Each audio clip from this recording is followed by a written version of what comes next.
आज़ादी के 5 दिन बाद 20 अगस्त 1947 को संविधान सभा फिर मिली, जहां एक तरफ स्वतंत्रता मिलने की खुशी थी तो वहीं कई शिकवे शिकायतें भी सामने आने लगीं।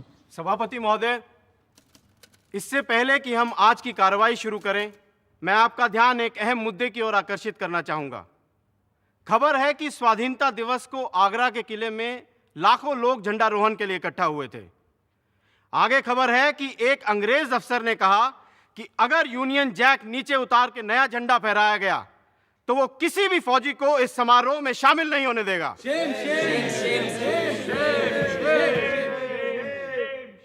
हम किसी भी रूप में अपने राष्ट्रीय ध्वज का अपमान सहन नहीं कर सकते। मेरी सभापति जी से प्रार्थना है कि आप सदन के लीडर पंडित नेहरू से कहें कि वो इस विषय पे बयान दें। उन घटनाओं के मुतालिक जो 14-15 अगस्त को हुई, मैं सदन के नेता से गुजारिश करूंगा कि वो अपना बयान दें।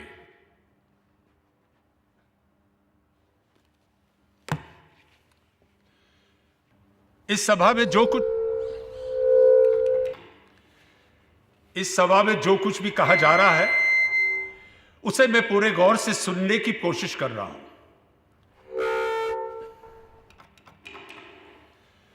और जो कुछ भी कहा गया है उसका मुश्किल से मुझे 1/4 पल्ले पड़ा है। अब हो सकता है कि यहां के एकूस्टिक्स बदल गए हैं या तो फिर पिछले दिनों के उत्साह के कारण हमारी आवाजें फट चुकी हैं। Mr. President, sir, the loudspeaker system is not behaving as well as it used to till the 15th of August. It has got infected by independence like all of us. हंसी खुशी और मजाक की बात तो अलग, पर अब संविधान सभा के सामने नई गंभीर चुनौतियां थीं। एक तरफ वो देश के लिए नया कानून बनाने बैठे थे, तो दूसरी तरफ देश भर में हर तरह के कानून तोड़े जा रहे थे। जैसा कि अमेरिकन इतिहासकार ग्रैनविल ऑस्टिन ने लिखा है, the fundamental rights were framed against the carnage of fundamental wrongs. अध्यक्ष महोदय, मैं कुछ कहना चाहता हूं। जी कहिए। इससे पहले कि आज का कार्यक्रम प्रारंभ किया जाए, मैं आपका ध्यान इस बात की ओर दिलाना चाहता हूं कि पश्चिमी पंजाब में जो दुर्घटनाएं घट रही हैं, जिस तरह से वहां हत्याएं हो रही हैं और जिस तरह से लोग मारे काटे जा रहे हैं, उन दुखियों के प्रति सहानुभूति प्रकट करने के लिए हमारी आज की कार्यवाही 15 मिनट के लिए स्थगित कर देवें।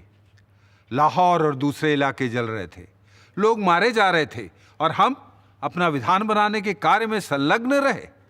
ऐसा आरोप हमारे ऊपर लगाने का अवसर न दिया जाए।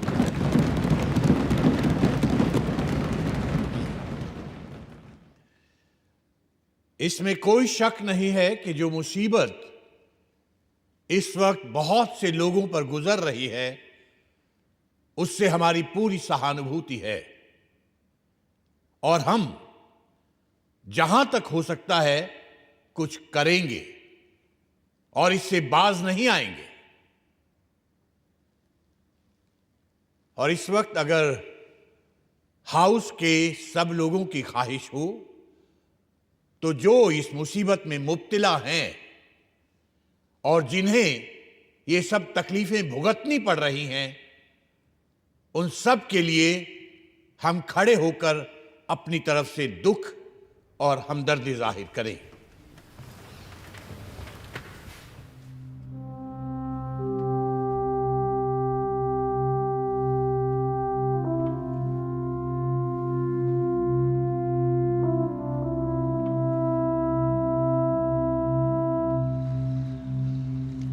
इसी सेशन में संविधान को बाकायदा लिखित रूप देने की दिशा में काम शुरू किया गया।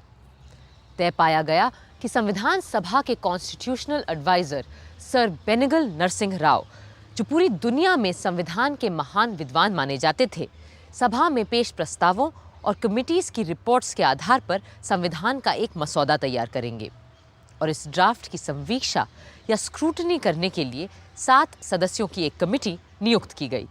This assembly resolves that the committee consisting of Honorable Alladi Krishnaswamy Iyer, Shri N Gopalaswami Ayyangar, doctor B.R. Ambedkar, Shri K.M. Munshi, Syed Mohammad Saadulla, Shri B.N. Mitter and Mr. D.P. Khaitan be appointed to scrutinize the draft of the text of the Constitution prepared by the Constitutional Advisor, Sir Banigal Narsingh Rao, giving effect to the decisions taken already in the Assembly.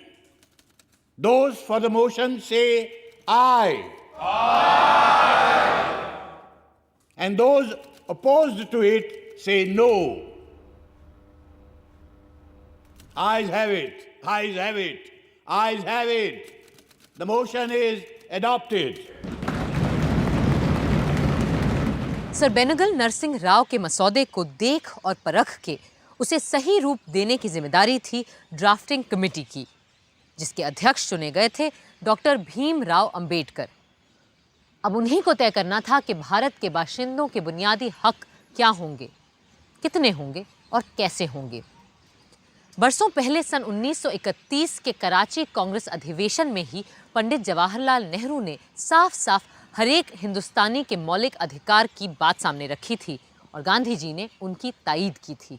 आज हम कांग्रेस की तरफ से सरकार से ये मांग करते हैं कि आपको हर हिंदुस्तानी को उसके बुनियादी हुकूक देने ही पड़ेंगे। भारत माता की जय! भारत माता की जय! भारत माता की जय!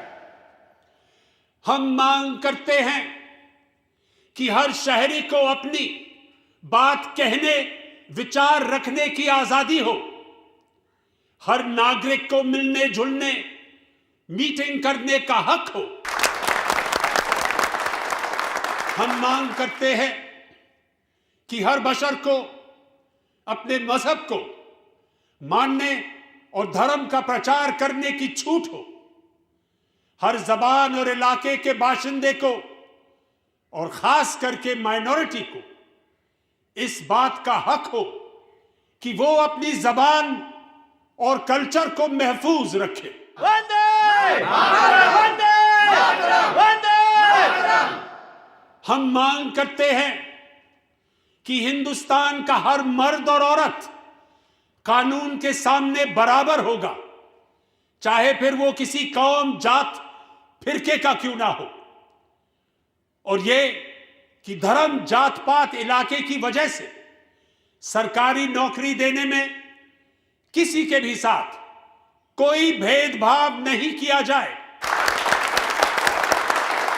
और हम मांग करते हैं कि किसी भी इंसान को गैर कानूनी गिरफ्तारी, तलाशी और कुर्की से ना गुजरना पड़े। हम सब एक हैं! हम सब एक हैं! हम सब एक हैं! और हम ये भी मांग करते हैं कि हमें इस बात की आजादी हो कि हिंदुस्तान का रहने वाला हर आदमी पूरे देश में जहां चाहे जाए, रहे, बसे और काम, नौकरी, व्यापार कर सके। जब तक ये सारे बुनियादी हक हर हिंदुस्तानी को नहीं मिल जाते, मेरा आपसे वादा है कि ना मैं चुप बैठूंगा, ना आपकी कांग्रेस पार्टी। पंडित नेहरू जिंदाबाद! पंडित नेहरू जिंदाबाद! पंडित नेहरू जिंदाबाद! महात्मा गांधी की जय! महात्मा गांधी की जय! महात्मा गांधी की जय! मुझे कुछ अधिक नहीं कहना है, बस इतना बताना है कि भारतीयों के मूल अधिकारों को लेकर जो प्रस्ताव जवाहरलाल जी ने पेश किया है, वो इस सम्मेलन का सबसे महत्वपूर्ण प्रस्ताव है। यही अधिकार तो हमें बताते हैं कि कांग्रेस किस किस्म के स्वराज की कल्पना कर रही है। संविधान सभा ने फंडामेंटल राइट्स को लेकर आज़ादी और बंटवारे से पहले ही सन 1947 में एक समिति बनाई थी, जो जो पहली बार 27 फरवरी के दिन मिली। As you are all aware, the main task of this committee is to discuss and make suggestions on the rights of the citizens. और मेरे विचार से किसी भी संविधान में उसके नागरिकों का बुनियादी हक सबसे अहम मुद्दा होता है। It is always about the fundamental rights. तो आप लोगों के जो भी सुझाव, प्रस्ताव आदि हों, बेझिझक सामने रखिए। If we look at the fundamental rights and guarantees embodied in the Irish and American Constitution, then all the rights that we may give should be enforceable in courts of law. इसके अतिरिक्त हमें उन अधिकारों की भी बात कर लेनी चाहिए जिन्हें भले हम आज अपने नागरिकों को ना दे पाए, पर जहां तक पहुंचना हमारा सपना है। That's very true, but is there any use in laying down precepts for rights which remain unenforceable and ineffective? अधिकारों के साथ साथ हमें अपने कर्तव्यों की फहरिस्त भी बना लेनी चाहिए। तो चलिए पहले हम उन्हीं मूल अधिकारों की बात कर लेते हैं जिनके नाम मिलने पर हर शहरी न्यायालय के द्वार खटखटा सकता है। Well, if you ask me, I think we should take the Constitution of the United States of America as a model for the protection of the basic rights of our citizens. If I may, I would like to inform the committee that I have prepared a long list of fundamental rights, which I can lay here. अब यही तो आपका बड़प्पन है अम्बेडकर जी। मुझे ये भी पता है कि प्रोफेसर केटी शाह ने भी कमेटी की सहूलियत के लिए काफ़ी सारे नोट्स तैयार किए हैं। मैं कमेटी के ऑफिस को तायीद कर देता हूँ कि वो इन सारे दस्तावेज़ों की कॉपियाँ हर मेंबर को मुहैया करवा दें। Now, may I also suggest that the committee adjourns for at least 3 weeks, hence providing the members with enough time and opportunity to formulate their own proposals. I think you will have a consensus on this. Good. तो चलिए 1 महीने बाद मुलाकात करते हैं और आज यहाँ ये प्रण करते हैं कि फिर इस कमेटी का काम हम तब तक स्थगित नहीं करेंगे जब तक कि भविष्य के भारत के नागरिकों के मौलिक अधिकारों का एक पूरा खाका तैयार नहीं कर लेते। 24 मार्च को जब कमेटी दोबारा मिली तो उसमें और लोग भी जुड़ चुके थे और इसके बाद कमेटी लगातार 10 बार मिलती रही ताकि मौलिक अधिकारों को लेकर एक साफ तस्वीर सामने आ सके। तो ये तय पाया गया है कि भारत के हर एक नागरिक को कहीं भी आने जाने, रहने, बसने, जायदाद खरीदने और नौकरी, काम, व्यवसाय करने की पूरी आज़ादी होगी। Subject to such restraints as the law may impose. Oh yes, of course. That goes without saying. No, Acharya ji. In a constitution, nothing goes without saying. Doctor Ambedkar ठीक कह रहे हैं आचार्य जी। तभी यहाँ जो ये लिखा है कि all citizens of the Union will be equal before the law, मेरे विचार से लिखा जाना चाहिए कि all persons and not merely citizens of the Union shall be equal before the law. जी ठीक बात है। अब हम किसी को सज़ा सिर्फ कम या ज़्यादा इसलिए तो नहीं दे सकते कि वो संघ का नागरिक नहीं है। एक बात और थी, आर्टिकल 4 ये कहता है कि हिंदुस्तानी भाषा जिसे नागरिक अपनी पसंद से देवनागरी या फारसी लिपि में लिख सकेगा, संघ की राष्ट्रभाषा के रूप में प्रथम औपचारिक भाषा होगी। I do not think that the question of national language has anything to do with fundamental rights. मैं डॉक्टर अंबेडकर से इत्तेफाक रखती हूँ। कल हम जो चाहें अपनी नेशनल लैंग्वेज चुनें, लेकिन आज उसका इस बात से क्या लेना देना कि हम अपने बुनियादी हक कितने और क्या तय करते हैं।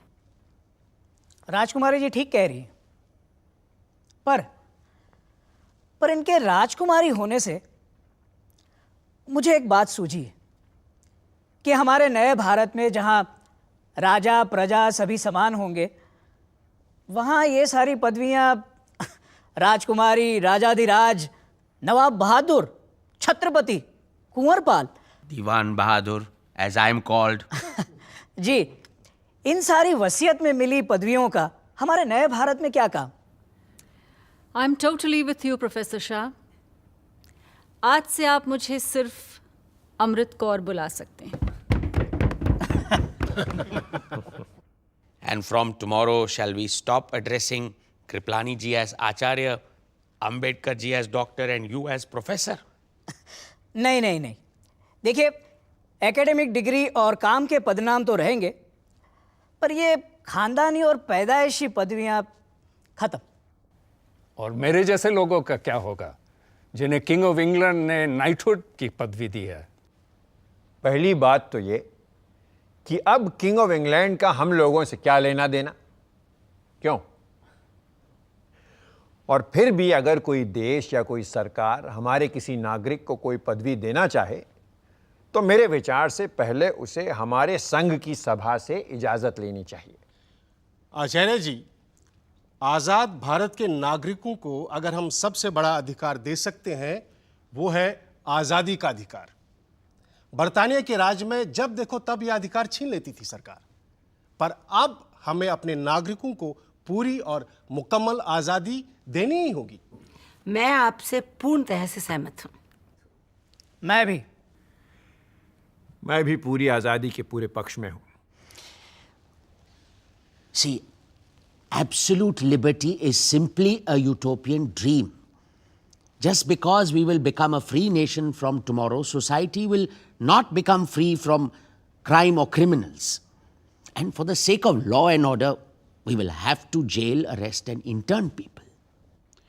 In that case, we should have a provision that the person has to be informed of his deprivation of liberty within 24 hours of his detention. हाँ, गिरफ्तारी के 24 घंटे के अंदर अंदर सही कानूनी मदद और सुनवाई का हक हमें हर नागरिक को देना ही होगा, वरना कोई फर्क नहीं रहेगा आज़ाद और गुलाम भारत में।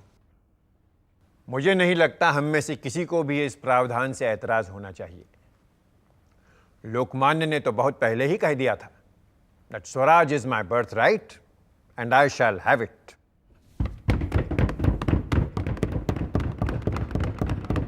Here. यूं एक एक करके बराबरी, आज़ादी, संस्कृति और शिक्षा, शोषण के विरुद्ध और संवैधानिक सुरक्षा के अधिकार हर नागरिक के अधिकारों में जुड़ते चले गए। क्या होना चाहिए के साथ ये भी तय किया गया कि क्या क्या नहीं होना चाहिए। कई मुद्दों पर तो सब एकमत होते, तो कई विषयों पर वोट से फैसला होता और कई बार फैसला नहीं भी हो पाता। गुलामों से भी बदतर व्यवहार और अत्याचार हमारे गांव में हरिजनों और दूसरे गरीब लोगों पर होते हैं जब उनसे बेगार करवाया जाता है। बंधुआ मजदूरी के लिए कोई जगह नहीं होनी चाहिए हमारे भारत के खेत खलिहानों में। मुंशी जी, सिर्फ खेत खलिहानों में ही नहीं, न कारखानों में, न खानों खदानों में। गुलामी का नामो निशान मिटाना ही होगा हमें। और सबसे वाहियात बात है कि 14 साल से कम उम्र के बच्चों से खानों खदानों और ख़तरनाक कारखानों में काम करवाया जाता है। हम इसे कैसे बर्दाश्त कर सकते हैं? इसकी बिल्कुल इजाज़त नहीं होनी चाहिए हमारे संविधान में। I couldn't agree with Amrit Kaur ji more. Let me go further while on the topic of children. I propose that there should be no difference between legitimate and illegitimate children as far as laws of inheritance are concerned. पर इस तरह क्या हम शादी जैसी संस्था पर ही प्रश्न चिन्ह नहीं लगा देंगे? हमें याद रखना चाहिए कि हम तय कर चुके हैं कि शादी ब्याह जैसी चीज़ों पर हम अभी इस वक्त यहाँ बात नहीं करेंगे। For that matter, all the personal laws are not in our purview here. Here, we are not interfering with anyone's personal law. This is about children and their rights. And you, Diwan Sahab, are a learned man. And you know what Shakespeare says about this question of legitimate and illegitimate. Bastard? Why bastard? Wherefore base?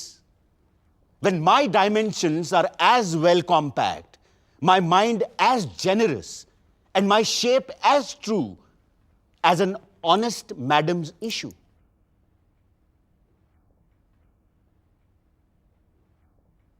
अब Shakespeare का जवाब देना थोड़ा मुश्किल हो जाता है, तो एक काम करते हैं, इस विषय पे वोट कर लेते हैं। Those in favor of Dr. Ambedkar's proposal, please raise your hands.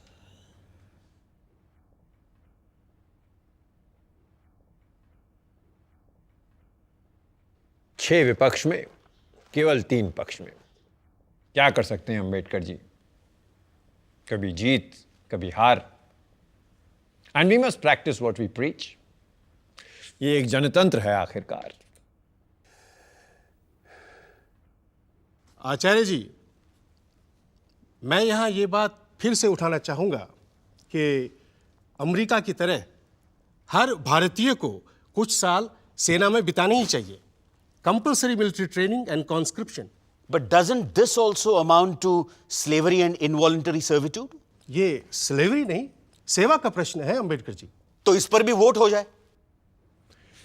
ठीक है, जो पक्ष में हैं हाथ उठाएं।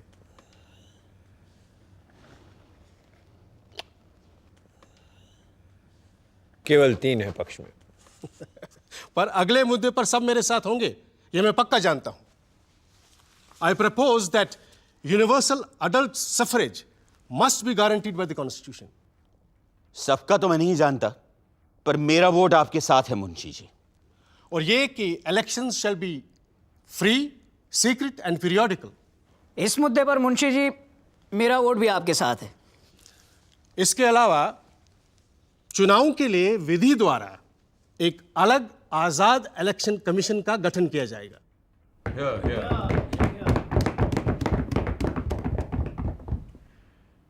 So we are all unanimous on this? Because today we are creating history.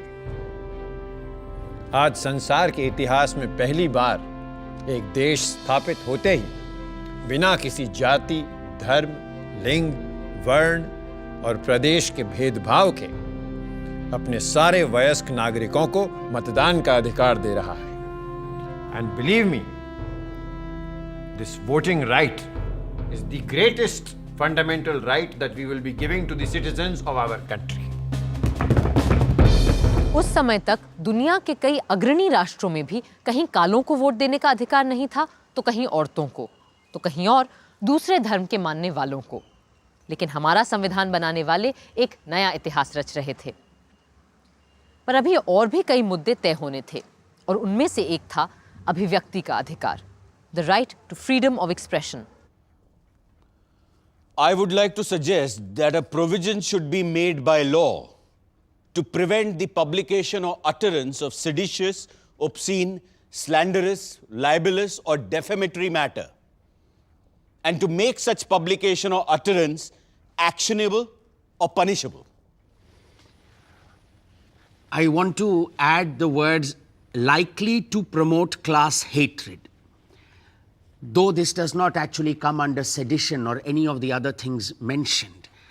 And people will have a carte blanche to promote class hatred. We may add class or religious hatred.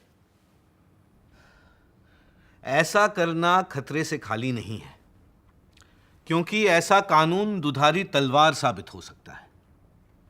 सत्ता में बैठी majority party के खिलाफ बोली गई जरा सी भी बात को क्लास या कम्युनल नफरत करार देकर सजा दी जा सकती है, और ऐसी बातें अगर सत्ता में बैठे लोग फैलाएं तो उन्हें कोई छुएगा भी नहीं।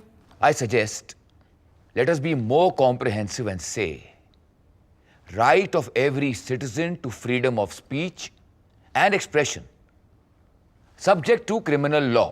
अभिव्यक्ति की आज़ादी को आज पूरी दुनिया में सम्मान दिया जा रहा है, और ये भी महसूस किया जा रहा है कि अगर किसी के वक्तव्य या लेखन से किसी विशेष वर्ग या धर्म के खिलाफ नफरत नहीं फैलाई जा रही है और उससे हिंसा फैलने का कोई डर नहीं है, तो आदमी को अपनी बात कहने का पूरा हक होना चाहिए, पूरी आज़ादी होनी चाहिए। If you put this in, then section 153A of the penal code stand nullified. Sir, आपसे बेहतर और कौन जानता है कि ताकतवर मेजॉरिटी वालों को कास्ट और कम्युनल हेट्रेड फैलाने से रोकना असंभव होता है। मैंने तो ये भी सुना है कि एक मर्तबा किसी अखबार को सेक्शन 153A को लेकर इसलिए मुकदमा चलाया गया था क्योंकि उस अखबार ने पुलिस के खिलाफ कोई लेख लिख दिया था। और दलील यह दी गई थी कि पुलिस अपने आप में एक खास तबका है और पुलिस के खिलाफ बात करके अखबार वाले एक खास फिरके के खिलाफ नफरत फैलाने का काम कर रहे हैं. Yes. We also started up certain periodical in Bengal. And even before the first issue came out, unofficial warning was given to us that unless we stop, action will be taken under Section 153. We had to stop. So, I'm afraid, so far as we are concerned, we do not feel quite safe if there is a provision of this sort. मौलिक अधिकारों में अभिव्यक्ति की आजादी तो हमें मिली, पर धारा 153A भी रही. इसके बाद समिति में जोरदार वाद विवाद हथियार रखने के अधिकार को लेकर भी हुआ. मेरा विचार है कि हर नागरिक को हथियार रखने की स्वतंत्रता हो और मेरा सुझाव है कि इस संशोधन को क्लॉज 10 में जोड़ दिया जाना चाहिए. Would it be wise to have such a law? And in such a form? Doctor Shyama Prasad Mukherjee का कहना है कि हर नागरिक को हथियार रखने का हक होना ही चाहिए. फिर क्यों ना हम इसे मूल अधिकारों का एक हिस्सा बना लें? But to allow such a thing in the present state of our society will be a dangerous thing. The Arms Act has to be a central subject. I think this point is of some substance. There are two questions. One, whether every citizen should have the right to bear arms. And two, whether we need a uniform law throughout the Union. You cannot allow different units to make different laws with regards to bearing of arms. That would undoubtedly lead to complete anarchy. And it would cut at the very root of the security of the Union. But defense is a Union subject. किसी के हथियार रखने का देश की रक्षा से क्या लेना देना है? मेरा जाती ख्याल है कि शिकार को छोड़कर बाकी किसी भी वजह से लोगों के हाथ में हथियार देने से बिला वजह जान माल का खतरा बढ़ेगा ही और हमें इसे अलाउ नहीं करना चाहिए. यहाँ शायद मेरी आवाज़ अकेली पड़ जाए, पर मेरे मन में जिस अहिंसक सरकार और समाज का तस्वुर है उसके लिए हथियार को ताक पे रखना ज़रूरी है. And I would like my view to be recorded here. सोचने की बात है कि अगर अमेरिका की तरह हमें भी हथियार रखने का अधिकार मिल जाता तो हिंसा का बवंडर कहां पहुंच गया होता. पर नागरिकों के मूल अधिकारों को लेकर अभी बहुत सी बातों के बारे में सोचना था. विडंबना ये थी कि फंडामेंटल राइट्स तय करने वाली समिति को ही ये भी तय करना था कि कब ये मौलिक अधिकार नागरिकों के अधिकार नहीं रह जाएंगे. डॉक्टर अंबेडकर की दलील थी कि कभी कभी आपातकाल या इमरजेंसी में जब खुद राष्ट्र का अस्तित्व खतरे में हो तो संघ को पहले खुद को बचाना होगा, ना कि किसी नागरिक के अधिकार को.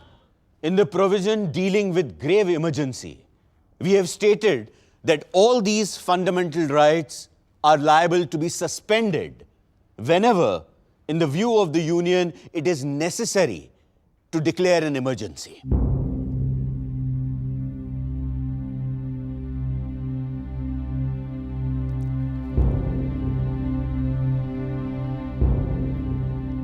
दुनिया के कई संविधानों में मौलिक अधिकारों के चलते आप नागरिक को गिरफ्तार कर ही नहीं सकते, पर हमने इसे अपने संविधान से हटा दिया है ताकि आने वाली सरकारों को हम ऐसी किसी भी बेड़ी में ना जकड़ें.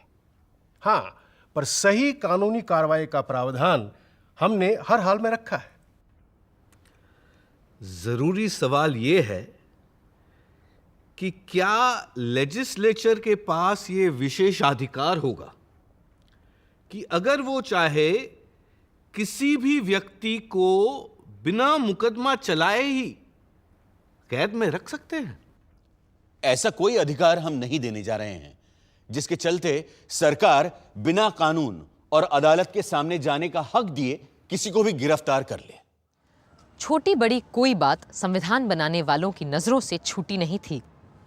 जैसे शादी ब्याह को लेकर उस समय चले आ रहे कानून को चुनौती दे डाली श्रीमती हंसा मेहता और राजकुमारी अमृत कौर ने. शादी औरत और मर्द दोनों की हामी से हो और वैवाहिक जीवन में दोनों का समान हक और बराबर की मर्जी हो. ये नुक्ता फंडामेंटल राइट्स में आना चाहिए. आना तो चाहिए, पर मर्द मानेंगे कहाँ?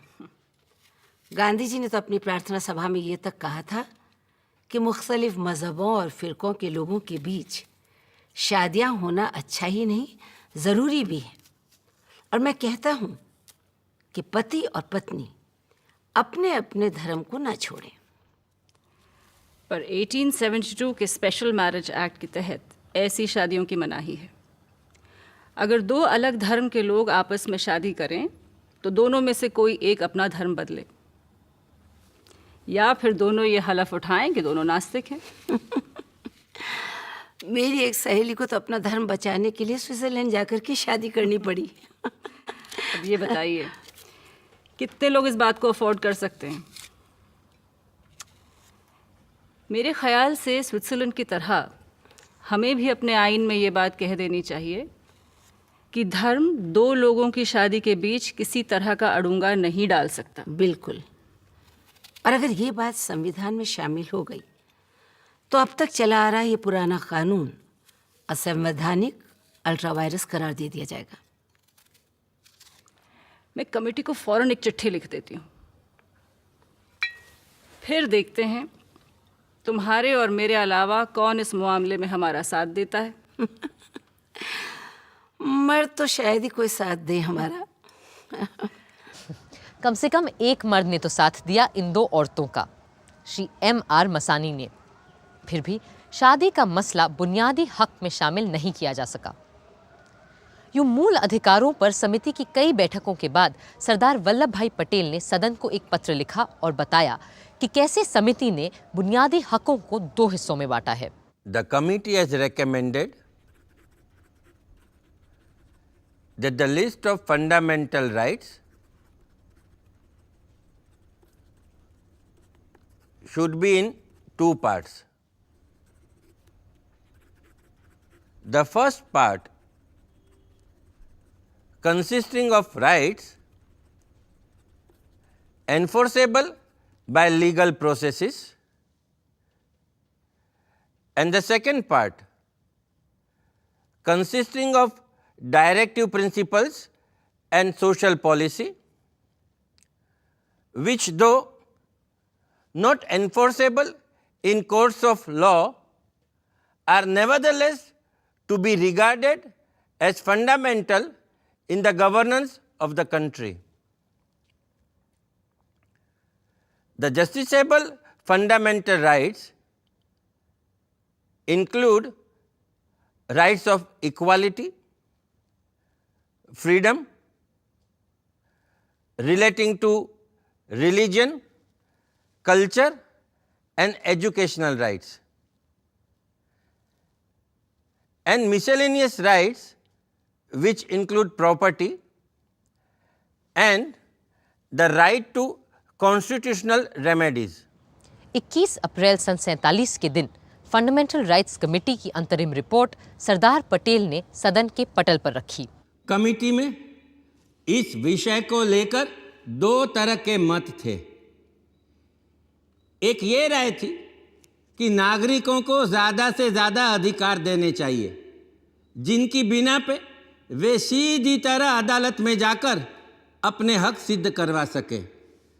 और दूसरी ओर ये राय थी कि बहुत ही कम मगर अहम मूल अधिकारों तक फंडामेंटल राइट्स को सीमित रखना ही उचित होगा। वो तीसरा मत जो हमारी कमेटी में पाया ही नहीं गया, वो ये रहता कि आज़ाद हिंदुस्तान में न पुलिस की दरकार है न जेल की। प्रेस, डंडा और बंदूक को पूरी तरह छूट रहे। हर एक को जो मर्जी में आए वो करने की संपूर्ण आज़ादी मिलनी चाहिए। सरदार पटेल को उम्मीद थी कि मौलिक अधिकारों जैसी मूल चीज पर तो बहुत से संशोधन नहीं ही आएंगे, पर 150 से भी ज्यादा लोग कुछ ना कुछ बदलना चाहते थे या नई बातें जोड़ना चाहते थे फंडामेंटल राइट्स में। Sir, I do not understand why economic fundamental rights should not be included in these justiciable rights. Economic rights are essential while framing a country's constitution, and they must also be made justiciable. I do not understand why mines, key industries, and basic industries should not be nationalized. Sir, I hope the House will consider my suggestion seriously. शब्द अछूत और अस्पृश्यता की परिभाषा को लेकर तो कई आवाजें उठीं। Sir, the word untouchability requires clarification.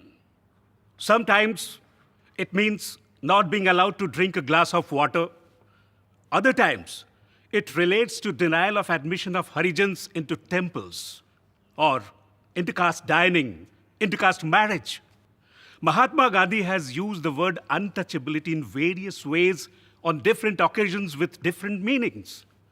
But, sir, untouchability is merely a symptom, the root cause of which is the caste distinction. And unless caste distinction is removed, untouchability in some form is bound to exist.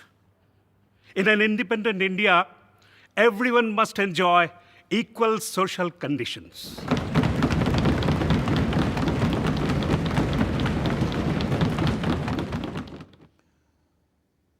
I take it that the legislators will define the word untouchability so that the courts might prescribe proper punishment. Sardar Vallabh भाई पटेल कुछ और अनुच्छेदों को स्पष्ट करने फिर खड़े हुए। Sir, I beg to move that 1. The state shall not discriminate against any citizen on grounds of religion, race, caste, or sex. 2. There should be no discrimination against any citizen on any ground of religion, race, caste, or sex in regard to A. Access to trading establishments, including public restaurants and hotels. B. The use of wells, tanks, roads, and places of public resort, maintained wholly or partly out of public funds, or dedicated to the use of the general public. Sir, the following word should be inserted after sex: or of dress worn of any nationality. It seems a laughing matter, but even today, on the threshold of independence, there are hotels which do not welcome people dressed in Indian style. Sir, I move that the words schools, hostels, temples, or places of worship should be included. Although some schools are thrown open to Harijans in the villages, they are not allowed to sit along with caste Hindu students. They are asked to sit on the floor or at some distance. As regards temples, untouchables are made to worship God only from a distance and not from within the temple itself. I think untouchability is the sole cause of this.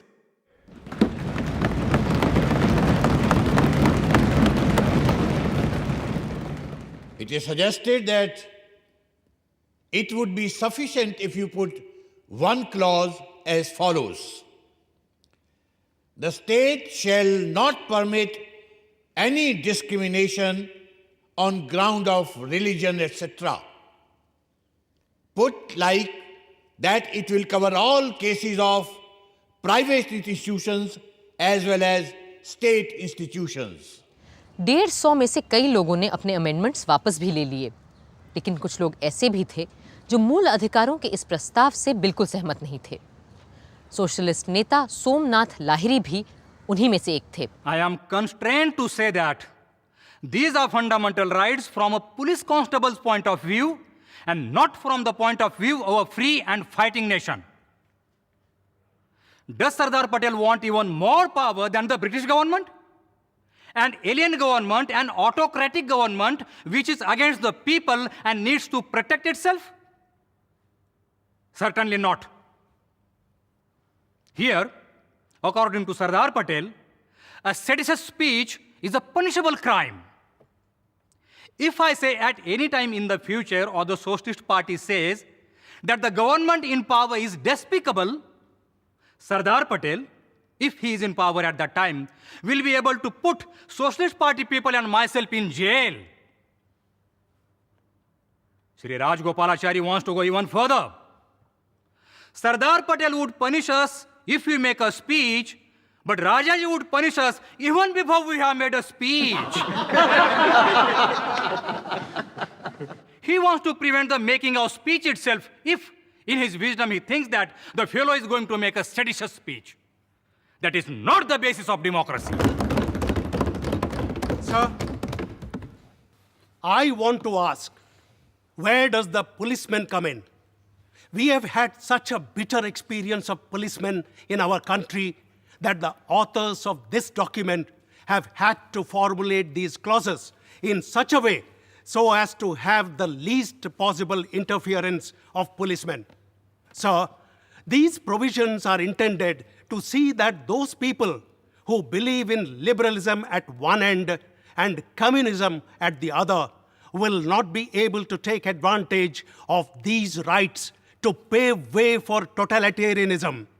Several states of Europe between the two wars took advantage of fundamental rights to the extent that they came to power and paved way for Nazism on one hand and communism on the other.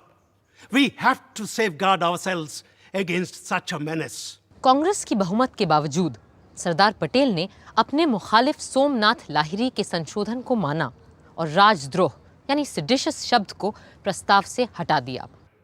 My amendment that the word seditious be deleted has been agreed to by the mover of the resolution. I am especially glad that the Congress party members did not take the advice of Professor Ranga, who thought that democracy and liberty are harmful to India because democracy and liberty are supposed by him to have helped the Nazis to come to power in Germany. Anybody who knows a little history knows that Nazism is not the result of having too much democracy. Nazism came to power in Germany because the rights and liberties that were given under Weimar Constitution were challenged by force by the capitalist classes in Germany with the help of Hitler's Nazi gangsters. ऐसे भी लोग थे जो चाहते थे कि हम अपने संविधान और मूल अधिकारों को तब तक तय न करें जब तक वजूद में आने वाले मुल्क पाकिस्तान का संविधान नहीं बन जाता. सर, जहां तक माइनॉरिटीज के अधिकार की गारंटी का सवाल है, इस मुद्दे को आने वाली सरकारों पे छोड़ देना चाहिए. यहां के लोग शायद ये देखना चाहेंगे कि पाकिस्तान में बसने वाली माइनॉरिटीज के साथ क्या होने वाला है. इसलिए यह मसला फिलहाल इतनी आसानी से सुलझने वाला नहीं है.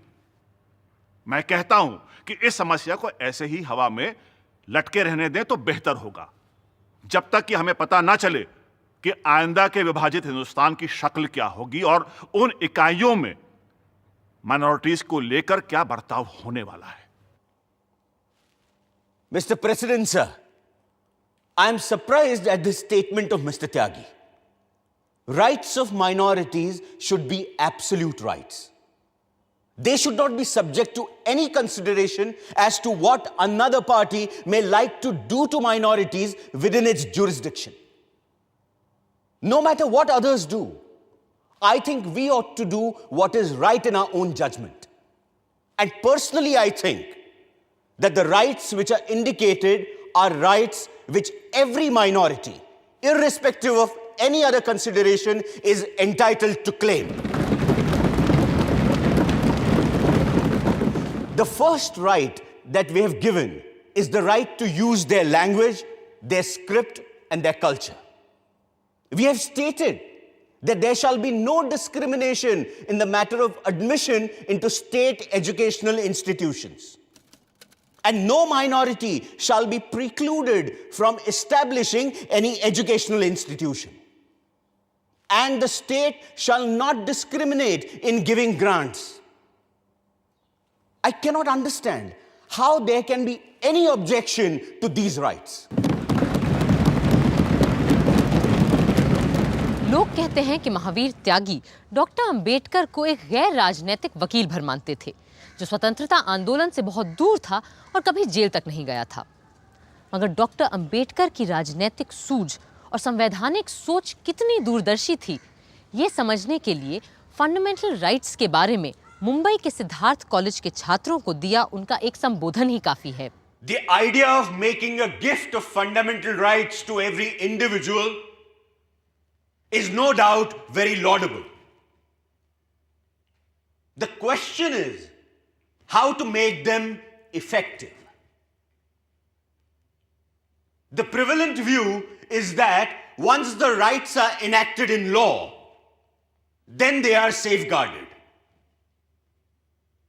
As experience proves, rights are protected not by law, but by the social and moral conscience of the society. If the fundamental rights are opposed by the community, no law, no parliament, no judiciary can guarantee them in the real sense of the word. What is the use of fundamental rights to the untouchables in India?